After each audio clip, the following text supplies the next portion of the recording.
କାନ୍ଥ ସବୁ ଫାଟିଯାଏ। କାହିଁକି ନା ଗୋଟେ ପଟ ଉଚ୍ଚା ହେଇଯାଏ, ଗୋଟେ ପଟ ନିଚା ହେଇଯାଏ।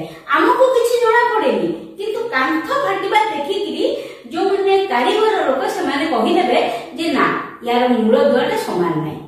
ବୋଧ ହୁଏ ସେଇଆ ହେଇଥିବ। କାହିଁକି ନା ନା ମନ୍ଦିର ତୋଳା ତମେ ଜାଣିଛ, ନା ମନ୍ଦିର ତୋଳା ମୁଁ ଜାଣିଛି। ଧର୍ମ କିଛି କିଛି ଜାଣିଥିଲା, ଯୋଉଥିପାଇଁ ସେ କହିଲା ତା ମୂଳରେ କୋଉଠି ଦୋଷ ରହିଛି।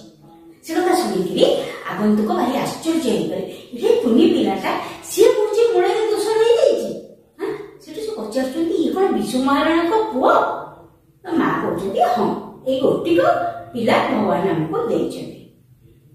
ସେ ପଚାରିଛନ୍ତି ତ ନା କଣ? ଧର୍ମା କହିଛି ଯେ ମୋ ନା ଧର୍ମପଦ, ମତେ ସମସ୍ତେ ଧର୍ମା ବୋଲିକିରି ଡାକନ୍ତି। ଠିକ ଅଛି। ତାପରେ ଦେଖ ଆଗନ୍ତୁକ ଖୁସି ହେଲେ। ହଉ ହଉ ବାପ ଧର୍ମ ତା ଓଠରେ ହାତ ମାରି ମୋ ଧନ ଯାହା ଶୁଣୁଛୁ କାହାରି ଆଗରେ ଏକଥା ଫିଟେଇବୁ ନାହିଁ। ଫିଟେଇବ ମାନେ କାହା ଆଗରେ କହିଦବୁନି। ଆଗକାଳରେ ସବୁ ଏମିତି ଭାଷା ଲୋକମାନେ ବ୍ୟବହାର କରୁଥିଲେ। ଫିଟେଇବା ଫିଟେଇବା ମାନେ ଆମେ ଭାବୁଛୁ କଣ ଗଣ୍ଠି ଫିଟେଇବା କି? ନା, ମାନେ କଥାଟା ଯେମିତି ପ୍ରଘଟ ନ ହୁଏ, ଖୋଲିକିରି କାହା ଆଗରେ ସେ ନ କହିଦିଏ। ନାଇଁ ତ ସେ 1200 ବଢେଇଙ୍କ ସାଙ୍ଗରେ ମୋ ମୁଣ୍ଡ ବି କଟିଯିବ। ଧର ମାମା କଣ ହେଲା? 1200 ବଢେଇଙ୍କର ମୁଣ୍ଡ କାଟ ହେବ?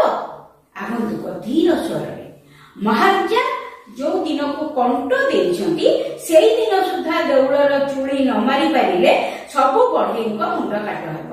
ସବୁ ଶୁଣୁଛ ମା, ମହାରାଜାଙ୍କ ଆଦେଶ କେହି କଣ ଅମାନ୍ୟ କରିପାରିବ? ଧର ମାମା ଭୟରେ ପ୍ରାଣ ଥରି ଉଠିଲା। ହେ ପ୍ରଭୁ, ଶେଷରେ ପୋଡା ଭାଗ୍ୟରେ ଏଇଆ ଥିଲା। 12 ବର୍ଷ କାଳ ଆମ ମା ପୁଅ ଦିଟାକୁ ନିଆଶ୍ରୀ କରି ଯିଏ ଘର ମୁହଁ ଚାହିଁ ନାହାନ୍ତି, ସିଆଡେ ସିଆଡେ ତାଙ୍କର ମୁଣ୍ଡ କାଟ ହେବ, ଆଉ ଆମର ଦେଖା ବି ହବ ନାହିଁ। ଆଗନ୍ତୁକ ହଉ ମା, ମୁଁ ବାହୁଡି ଯାଉଛି। ଯିବା ଆଗରୁ ଖାଲି ଏତିକି କହିଯାଉଛି, ତୁମ କୂଳରେ ଯଦି ଆଉ କେହି ଭଲ କାରିଗର ଥାଏ ତାକୁ ଚନ୍ଦ୍ରଭାଗାଟିକୁ ପଠେଇବ। କାଳେ ଚକାଡୋଳାଙ୍କ ଅନୁଗ୍ରହ ଥିବ। ଚକାଡୋଳା ହେ ତୁମରି ଇଚ୍ଛା ପୂର୍ଣ୍ଣ ହଉ। ଯାଉଛି ବାପ, ଥା ଧୀରେ ଧୀରେ ପ୍ରସ୍ଥାନ। କଣ ହେଲା? ସିଏ କହୁଛନ୍ତି ଯେ ଇଏ ଯିବାକୁ ବାହାରିଲେଣି। ଆଗନ୍ତୁକ ଯେତେବେଳେ ଧର୍ମକୁ ଦେଖିଛନ୍ତି ଖୁସି ହେଇଛନ୍ତି ଏବଂ ତାକୁ କହିଛନ୍ତି ବାପା ତୁ ଯାହା ଶୁଣିଛୁ କାହାରି ଆଗରେ କହିବୁନି, ନହେଲେ 1200 ବଢେଇଙ୍କ ସହିତ ମୋ ମୁଣ୍ଡ ବି କାଟ ହବ। ଏକଥା ଶୁଣି ଧର୍ମା ମା ଆଶ୍ଚର୍ଯ୍ୟ ହେଇଯାଉଛନ୍ତି। କଣ ହେଲା? 1200 ବଢେଇଙ୍କର ମୁଣ୍ଡ କାଟ ହବ? ନା ହଁ, ମହାରାଜା ଗୋଟେ ଦିନକୁ କଣ୍ଟ ଦେଇଛନ୍ତି, ସମୟ ଦେଇଛନ୍ତି। ଏତିକି ଦିନ ସୁଦ୍ଧା ଯଦି କୋଣାର୍କ ମନ୍ଦିରର ଚୁଳି ମରି ନ ପାରିଲା ତାହେଲେ 1200 ବଢେଇଙ୍କର ମୁଣ୍ଡ କାଟ ହେବ।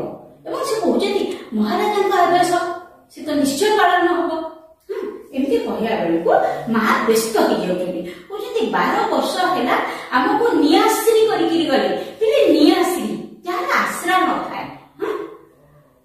ଆଗ କାଳରେ କଣ ହଉଥିଲା ନା ସ୍ୱାମୀ ବିନା ସ୍ତ୍ରୀର ଆଶ୍ରା ନଥିଲା।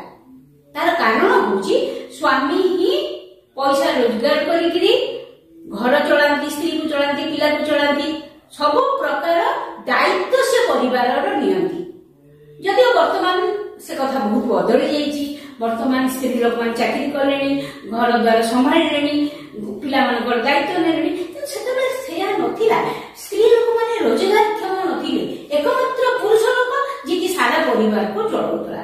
ସେଥିପାଇଁ ସେ କହୁଛନ୍ତି ଆମକୁ ନିଆଶ୍ରୀ କରିକିରି, ଆମକୁ ଆଶ୍ରା ଶୂନ୍ୟ କରିକିରି ସେ 12 ବର୍ଷ ହେଲାଣି ଯାଇଛନ୍ତି। ଆପଣ ସିଆଡେ ସିଆଡେ ତାଙ୍କ ମୁଣ୍ଡ କଟା ହବ? ତ ଭାବ ପିଲେ 12 ବର୍ଷ ଜଣେ ଅଲଗା ରହିଛି ଏବଂ ତାର ସିଆଡେ ସିଆଡେ ମୁଣ୍ଡ କଟା ହବ। ଏଇ କଥା ଶୁଣିଲେ କୌଣସି ସ୍ତ୍ରୀ ଲୋକ ମଧ୍ୟ ସମ୍ଭାଳି ପାରିବ ନାହିଁ, ଯାହା ଧର୍ମା ମାଙ୍କର ହେଇଛି। ଏବଂ ଗଲା ବେଳକୁ ଆଗନ୍ତୁକ କହିଛନ୍ତି ମା ତମ କୂଳରେ, କୂଳ ମାନେ ବଂଶ, ଗୋଟେ କୂଳ ହଉଛି ନଦୀ କୂଳ, ସମୁଦ୍ର କୂଳ, ପୋଖରୀ କୂଳ, ତୀର, ଆଉ ଗୋଟେ ହଉଛି କୂଳ ବଂଶ। ତମ ବଂଶରେ ଯଦି କେହି ପିଲା ଥାଏ, କାରିଗର ପିଲା, ଭଲ ପିଲା, ତାକୁ ଟିକେ ଚନ୍ଦ୍ରଭାଗାକୁ ପଠେଇବ, କାଳେ ଯଦି ତା ଦ୍ୱାରା ହେଇଯିବ କାମଟା। ଧର୍ମା ମା ଧର୍ମାକୁ କୋଳକୁ ଟାଣି କାନ୍ଦି କାନ୍ଦି ବାବୁରେ ମତେ ତ କିଛି ବାଟ ଦେଖାଯାଉନି, କାହାକୁ ପଚାରି ଦେଖେଇବି ମତେ ତ ଚାରିଆଡ ଅନ୍ଧାର ଦିଶୁଛି। ତାଙ୍କ ପରା ମଣିଷ ଯୋଉଠି ହାରିଗଲେ କିଏ ଆଉ ଅଛି ଯେ ଦେଉଳର ମୁଣ୍ଡି ମାରିବ? ତାଙ୍କ ପରା ପରା ମାନେ ତାଙ୍କ ପରି ମଣିଷ ମାନେ ବିଶ୍ୱ ମହାରଣା ତ ବହୁତ ବଡ କାରିଗର ନା। ସେ କହୁଛନ୍ତି ଯେ ଯଦି ବିଶ୍ୱ ମହାରଣାଙ୍କ ପରି କାରିଗର ହାର ମାନିଗଲେ ଆଉ କିଏ ଅଛି ମନ୍ଦିରର ଚୁଳି ମାରିବ? ଧରମା କାହିଁକି ମୁଁ ପରା ଅଛି। ପିଲା ଦେଖ କେତେ ସାହସୀ ସେ ପିଲାଟି ହେଇଥିବ। ତମଠୁ ଛୋଟ ପିଲା, ତମକୁ ତ 13-14 ବର୍ଷ କି 16 ବର୍ଷ ହେଇଥିବ, ତାକୁ 12 ବର୍ଷର ପିଲା। ସେ କହୁଛି ମାକୁ ଆଶ୍ୱାସନା ଦଉଛି, କହୁଛି କାହିଁକି ମୁଁ ପରା ଅଛି। ତୁ ଭାବନା କରନି ମା, ବାପର ପୁଅ ମୁଁ, ଦେଉଳର ମୁଣ୍ଡି ମୁଁ ମାରିଦେବି। ଧରମା ମା ଆଶ୍ଚର୍ଯ୍ୟ ହୋଇ ତୁ? ଧରମା ହଁ ମା, ମୁଁ ବିଶ୍ୱ ମହାରଣାର ପୁଅ, କେବେ ହେଲେ ହାରିବିନି। ବଡ ଠାକୁର ତାର ସାହା ହେବେ। ଧରମା ମା ଧରମା କଣ କହୁଛୁ ରେ ତୁ? ଛୁଆଟାଏ ହାତରେ ଖାଇ ଶିଖିନୁ ଯେ ଗଣ୍ଡାଏ ଖୁଆଇ ଦେଲେ ଯାଇ ଖାଉଛୁ। ଧରମା ଶୁଣିନୁ ମା, ଟିକି ଛୁଆ ଅଭିମନ୍ୟୁ କି ବୀରପଣିଆ ଦେଖେଇଲା। ଧ୍ରୁବ ପ୍ରହ୍ଲାଦ ଟିକି ପିଲା ହୋଇ ସେଠି କଥାଟା ଅଧାରେ ରଖିଦେଲା। ମାନେ କେତେ ବଡ ବଡ କାମ କରିଛନ୍ତି ସେ କହିବାକୁ ଚାହୁଁଥିଲା। ଧରମା ମା ନା ନା, ମୋ ଆଖି ଆଗରୁ ତତେ କୁଆଡେ ଛାଡିଦେବିନି ରେ ବାପ। ତୋ ବାପା ଗଲେ ତୁ ଯିବୁ, କାହା ମୁଖ ଚାହିଁ ଏଠି ପଡି ରହିବି? ଧରମା ମୁଁ ନ ଗଲେ 1200 ବଢେଇଙ୍କର ଜୀବନ କେମିତି ରହିବ? ହାଣ ମୁହଁରୁ ବାପାଙ୍କୁ ବଞ୍ଚେଇବା କଣ ମୋ କାମ ନୁହେଁ ମା? ଆଗନ୍ତୁକ ଯାଇସାରିଲା ପରେ ଧରମା ମା ତ ବ୍ୟସ୍ତ ହଉଛନ୍ତି। ଧରମା ମାଙ୍କୁ ବୁଝଉଛି ମୁଁ ଅଛି, ମୁଁ ଯିବି, ଦେଉଳର ମୁଣ୍ଡି ମାରିବି, ମତେ ତୁ ଛାଡ। କିନ୍ତୁ ମା କହୁଛନ୍ତି ତୁ ଏଡିଟେ ପିଲା, ଖୁଆଇ ନଦେଲେ ତୁ ନିଜ ହାତରେ ଖାଇ ପାରୁନା, ତୁ ଯାଇକି ଦେଉଳର ମୁଣ୍ଡି ମାରିଦବୁ? ତୁ ପରା ଛୁଆଟେ। ସେଇଠି ଧରମା କଣ କରୁଛି, ଅଭିମନ୍ୟୁ ଧ୍ରୁବ ପ୍ରହ୍ଲାଦ ଏମାନଙ୍କ କଥା କହୁଛି। ସେମାନେ ତ ପୁଣି ଏଡେ କୁନି କୁନି ପିଲା ଥିଲେ, କେତେ ବଡ ବଡ କାମ କଲେ, ତୁ ମତେ ଛାଡିଦେ। ମା କିନ୍ତୁ କହୁଛନ୍ତି ନା, ତତେ ମୋ ଆଖି ଆଗରୁ ଛାଡିବିନି। ବାପା ଯାଇସାରିଛନ୍ତି ସେତେବେଳକୁ, 12 ବର୍ଷ ହେଲାଣି। ସିଏ ଭାବୁଛନ୍ତି ଯଦି ଧରମା ଯିବ ଆଉ ନ ଫେରିବ, ସେଥିପାଇଁ ସିଏ ତାଙ୍କର ଏକା ଜିଦି ମୁଁ ଛାଡିବିନି। ଧରମାର ଏକା ଜିଦି ମୋ ବାପାକୁ ମୁଁ ହାଣ ମୁହଁରୁ ରକ୍ଷା କରିବି, 1200 ବଢେଇଙ୍କୁ ମୁଁ ହାଣ ମୁହଁରୁ ରକ୍ଷା କରିବି, ମୁଁ ଯେମିତି ହେଲେ ଯିବି। ଠିକ ଅଛି ପିଲେ, ତାପର ପୃଷ୍ଠା ଦେଖ। ଧରମା ମା ମୋ ମନ ଜମାରୁ ବୁଝୁନି ରେ ବାପ। ନାଇଁ ନାଇଁ, ଯିବୁ ଯଦି ମତେ ତ ସାଙ୍ଗରେ ନେ। ଧରମା ନାଇଁ ମା, ସେମିତି କହନା, ମୁଁ କାଲି ସକାଳୁ ବାହାରି ଯିବି, ତୁ ମତେ ଖାଲି କଲ୍ୟାଣ କର, ମୋ ବାପାଙ୍କୁ ମୁଁ ଫେରେଇ ଆଣିବି। ଧରମା ମା ବାପାରେ ତତେ ଆଉ ମୁଁ କଣ କହିବି, ମୋ ଛାତି ଫାଟି ଯାଉଛି। ମା ଦମ୍ଭ ଧରମା, ସବୁ ଠିକ ହେଇଯିବ, ଟିକେ ରହି। ଆଚ୍ଛା ମା, ବାପା ତ ମତେ ଦେଖି ନାହାନ୍ତି, ଚିହ୍ନା ଦେଲେ ସେ ଯଦି? ଧରମା ମା ଚିହ୍ନିବେନି, ନିଶ୍ଚୟ ଚିହ୍ନିବେ, ରକ୍ତ କଣ ରକ୍ତକୁ ଟାଣିବନି। ହଉ ତୁ ଯା, କାଲି ସକାଳୁ ମଙ୍ଗଳା ମାଙ୍କୁ ସୁମରଣା କରି ଅନୁକୂଳ କରି ଯିବୁ। ତୋ ହାତରେ ଆମ ବାଡିର କୋଳି ଆଉ ଏଇ ମୁଦି ପଠେଇବି, ଦେଖିଲେ ସେ ଠିକ ଚିହ୍ନିବେ। ଧରମା ହଉ ତୁ ଚାଲ, ମତେ ଆଗ ଅଣ୍ଡାଏ ଖାଇବାକୁ ଦେବୁ। ହେଲେ ଦେଖ, ଯେତେବେଳେ ଧରମା ଜିଦି ଲଗଉଛି ଯିବା ପାଇଁ, ମା କିନ୍ତୁ ଛାଡିବାକୁ ରାଜି ନୁହଁ। ମା କହୁଛନ୍ତି ମୋ ମନ ଜମାରୁ ବୁଝୁନି, ମୁଁ ତତେ ଛାଡି ପାରିବି ନାହିଁ।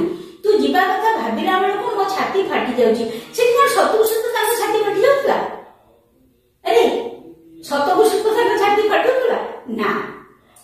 ଅତି ଯେତେବେଳେ ଜଣଙ୍କର ଦୁଃଖ ବଢିଯାଏ, କହନ୍ତି ତାଙ୍କ ଛାତି ଫାଟିଗଲା ବୋଲି ଲାଗୁଛି।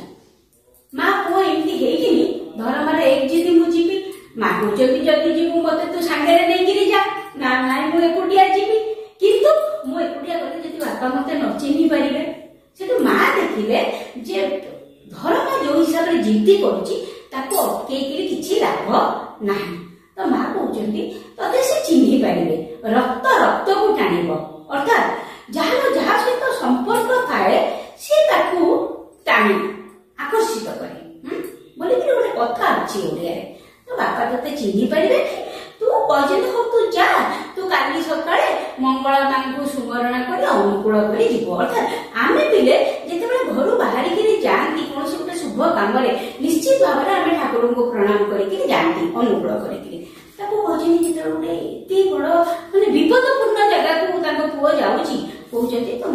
ଆମକୁ ସୁବର୍ଣ୍ଣନା କରିକି ଯିବୁ ହେଲା। ଏଠି ବି ତୃତୀୟ ଦୃଶ୍ୟରେ କଣ ହେଇଛି, ଆମେ ଗୋଟେ ଦୃଶ୍ୟରେ ଶିବେଇ ସାଆନ୍ତରା ଆଉ ରାଜାଙ୍କ କଥା ପଢିଲେ, ଦ୍ୱିତୀୟ ଦୃଶ୍ୟରେ ଧର୍ମା କଥା, ତୃତୀୟ ଦୃଶ୍ୟରେ ଦେଖିବା କଣ ହେଇଛି। ଚନ୍ଦ୍ରଭାଗା ତୀର ନିକଟରେ ଚୂଳ ବିହୀନ କୋଣାର୍କ ମନ୍ଦିର ଦେଖାଯାଉଛି। ବିଶୁ ମହାରଣା ଏକାକୀ ପଦଚାରଣା କରୁଥିଲା। ବିଶୁ ଏ କାଳ ରାତି କଣ ପାହିବ? ଦୀର୍ଘ ନିଶ୍ୱାସ, ଘର ଦ୍ୱାର ସ୍ତ୍ରୀ ପୁତ୍ର ସମସ୍ତଙ୍କୁ ଛାଡ଼ି 12 ବର୍ଷ କାଳ ଲୁହ ଲହୁ ଢାଳି ଯୋଉ କାମରେ ହାତ ଦେଇଥିଲି ତା ପୂର୍ଣ୍ଣ ହୋଇପାରିଲାନି। ଆଜି ଏଇ ଚୂଳବିହୀନ ମନ୍ଦିର ଯେମିତି ଭାସ୍କର କୂଳର ମୌଡମଣି ବିଶୁ ମହାରଣାଙ୍କୁ ଉପହାସ କରି କହୁଛି, ବିଶୁ ତୁ ହାରିଗଲୁ। ସମୁଦ୍ର ଭିତରେ ପଥର ଖଞ୍ଜି ଯେଉଁ ବିରାଟ ଦେଉଳ ଛିଡ଼ା କରିଛୁ ତାର ଦଧି ନଉତି କାହିଁ? ଦୀର୍ଘ ନିଶ୍ୱାସ, ନିକଟରେ କାହାର ପାଦ ଶବ୍ଦ। କିଏ କିଏ ସେଠି? ବାଳକକୁ ଦେଖି, କିଏ ରେ ପିଲା, ତୁ ବି କଣ ବିଶୁ ମହାରଣାଙ୍କୁ ଥଟ୍ଟା କରିବାକୁ ଆସିଛୁ? ଧରମା, ନା ବାବା। ବିଶୁ, ବାବା? ଆଃ କି କୋମଳ କି ମଧୁର ତୋର ଡାକ, ଡାକ ବାପା, ଆଉ ଥରେ ମତେ ସେ ବାବା ବୋଲି ଡାକ। ଧରମା, ବାବା। ବିଶୁ ଏକାନ୍ତରେ, ସେ ଠିକ୍ ୟାରି ବୟସର, ୟାରି ପରି ହେଇଥିବ। ଆଃ ଖାଲି ସ୍ୱପ୍ନ, ହୁଏତ ଦୁଃସ୍ୱପ୍ନ ପ୍ରକାଶ। ଏଠି ତୋର କି କାମ?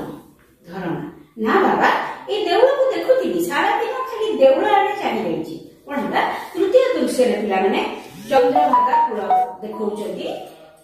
ସେଠି ବିଶୁ ମହାରଣା ଏପଟ ସେପଟ ହଉଛନ୍ତି, ପଦଚାରଣା କରୁଛନ୍ତି, ମାନେ ଏପଟ ସେପଟ ବୁଲୁଛନ୍ତି ଆଉ ଭାବୁଛନ୍ତି ଏ କାଳ ରାତି କଣ ପାହିବ। ମାନେ ସେଇ ରାତି ଥିଲା ତାଙ୍କ ପାଇଁ ଶେଷ ରାତି। ତା ପରଦିନ ସକାଳୁ 1200 ବଢେଇଙ୍କର ମୁଣ୍ଡ କାଟ ହବ। ଆଉ ତାଙ୍କୁ ଲାଗୁଛି, ମାନେ ଭାରି ମନ ଦୁଃଖ ହଉଛି, 12 ବର୍ଷ କାଳ ଏଇ ଯୋଉ ତପସ୍ୟା କଲା ପରିକା ସ୍ତ୍ରୀ ପୁଅ ଗାଁ ଘର ଦ୍ୱାର ଜମି ବାଡି ସବୁ ଛାଡିକିରି ସେ ଆସିଛନ୍ତି ଏବଂ ଏ ଯୋଉ ତପସ୍ୟା କଲା ପରି ଦୀର୍ଘ 12 ବର୍ଷ ସେ ଯୋଉ ମନ୍ଦିରକୁ ଗଢିଛନ୍ତି ତାର ଚୁଳି ମରି ପାରୁନି। ଆଉ ତାଙ୍କୁ ଲାଗୁଛି ଯେମିତି ତାଙ୍କୁ ଥଟ୍ଟା କରାଯାଉଛି। ଥଟ୍ଟା କରିକି କୁହାଯାଉଛି, ବିଶୁ ତୁ ହାରି ଯାଇଛୁ। ସମୁଦ୍ର ଭିତରେ ପଥର ଖଞ୍ଜିକିରି ଯୋଉ ମନ୍ଦିର ତୁ ତିଆରି କରିଛୁ ତାର ଦଧି ନଉତି କାହିଁ? ଦୀର୍ଘ ନିଶ୍ୱାସ, ନିକଟରେ କାହାର। ସେତେବେଳେ ଏଇ ଯୋଉ କଥା ସେ ଭାବୁଛନ୍ତି, ଦେଖ ପିଲେ, ଗୋଟେ ଲୋକ ତାର ଜୀବନର ସବୁ କିଛି ଛାଡି ଦେଇକି ଆସିଛି, ଆଉ ଯାହା ପାଇଁ ଆସିଛି ସେ କାମଟି ମଧ୍ୟ ସେ ପୂର୍ଣ୍ଣ କରିପାରିନି।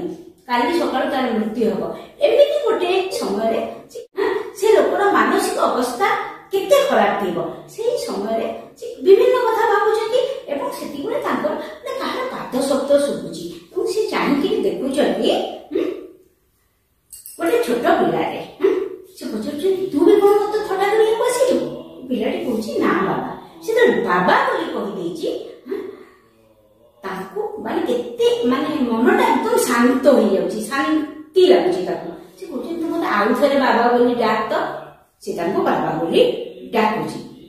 ସେତିକି ବେଳେ ବିଶୁ ମହାରଣା ଏକାନ୍ତେ ମାନେ ମନକୁ ମନ ସେ କହୁଛନ୍ତି, ନିଜକୁ ନିଜେ କଣ କହୁଛନ୍ତି, ସିଏ ଠିକ ଆରି ପରି ହେଇଥିବ। ସିଏ ମାନେ ତାଙ୍କର ଯୋଉ ପିଲାଟି ହେଇଥିବ, ସେ ଆସିଲା ବେଳକୁ ତାଙ୍କର କୌଣସି ପିଲା ନଥିଲେ ନା, ସେ ଆସିଲା ଅଳ୍ପ ଦିନ ପରେ ଧରମା ଜନ୍ମ ହେଇଛି, ସେ ଠିକ ଆରି ବୟସର ହେଇଥିବ। କଣ କହୁଛନ୍ତି, ଏଟା ସ୍ୱପ୍ନ ନା ଦୁଃସ୍ୱପ୍ନ, ଖରାପ ସ୍ୱପ୍ନ। ତାପରେ ତାକୁ ଜୋରରେ ପଚାରୁଛନ୍ତି, ତୋର ଏଠି କି କାମ? ସେ କହୁଛି, ନାଇଁ କିଛି କାମ ନାହିଁ, ମୁଁ ସାରା ଦିନ କେବଳ ଏ ମନ୍ଦିରକୁ ଦେଖୁଥିଲି। ବିଶୁ, କଣ କହିଲୁ, ସାରା ଦିନ? ଧରମା, ହଁ ବାବା, କି ସୁନ୍ଦର କାରୁକାର୍ଯ୍ୟ, ନିହାଣ ମୁନରେ ଓଡିଆ କାରିଗର ଯେମିତି ପଥର ଦେହରେ ଜୀବନ ଦେଇଛି, ମୋ ଆଖି ଫେରେଇ ପାରୁନି। ବିଶୁ, ହେଲେ ଯାହାର ମୁଣ୍ଡ ନାହିଁ ତା ପିଣ୍ଡରେ ଜୀବନ କୁଆଡୁ ଆସିବ? ଧରମା, କୁହ ତ ବାବା, ଦଧି ନଉତି ବସି ପାରୁନି କାହିଁକି? ବିଶୁ, ସେ କଥା ଯଦି ମୁଁ କହିପାରନ୍ତି ତାହେଲେ ଭାବନା ଆଉ କଣ ଥିଲା? କହିଛି, ସେତେବେଳେ କହୁଛି, ସାରା ଦିନ ମୁଁ ଏ ମନ୍ଦିରକୁ ଦେଖୁଛି। ଇଏ ଆଶ୍ଚର୍ଯ୍ୟ ହେଉଛନ୍ତି, ଯେ ତୁ ସାରା ଦିନ ମନ୍ଦିରକୁ ଦେଖୁଥିଲୁ? ନା ହଁ, ମୁଁ ଦେଖୁଥିଲି। ଓଡିଆ କାରିଗର ମାନେ, ଓଡିଆ ଶିଳ୍ପୀ ମାନେ କି ସୁନ୍ଦର ନିହଣ ମୁନରେ କେଡେ ସୁନ୍ଦର କାରୁକାର୍ଯ୍ୟ କରି ମନ୍ଦିରଟା ତିଆରି କରିଛନ୍ତି। ସେଠି ବିଶୁ ମହାରଣା କହୁଛନ୍ତି, ଯାହାର ମୁଣ୍ଡ ନାହିଁ ତାର ପିଣ୍ଡରେ କୋଉଠୁ ପ୍ରାଣ ଆସିବ? ଅର୍ଥାତ୍ ସେ ମନ୍ଦିର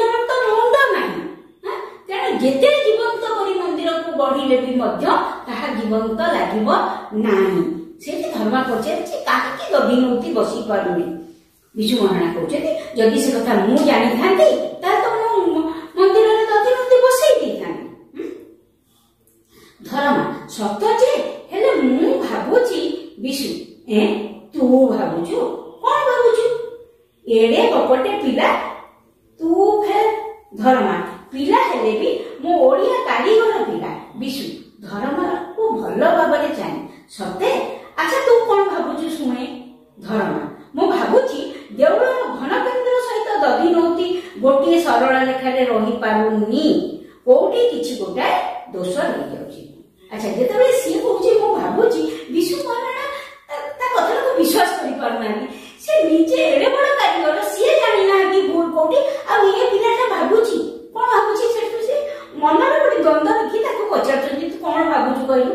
ନା ମୁଁ ଭାବୁଛି ଦେଉଳର ଘନ କେନ୍ଦ୍ର ସହିତ ଦଧି ନଉତି ଗୋଟେ ସରଳ ରେଖାରେ ରହିପାରୁନି। ଘନ କେନ୍ଦ୍ର ସହିତ ଯଦି ଦଧି ନଉତି ଗୋଟେ ସରଳ ରେଖାରେ ରହିବ ତାହେଲେ ସେ ପଡିବ ନାହିଁ। ସେ କଥାଟା ସେ କହିଛି। ଯେତେବେଳେ କହିଛି ବିଶୁ ମହାରଣା ଆଶ୍ଚର୍ଯ୍ୟ ହେଇଯାଉଛନ୍ତି। ଆଶ୍ଚର୍ଯ୍ୟ? କିଏ ରେ ତୁ ପୁଣି ବିଶୁ ମହାରଣାର ବିଚାରରେ ତ୍ରୁଟି ବାହାର କରୁଛୁ?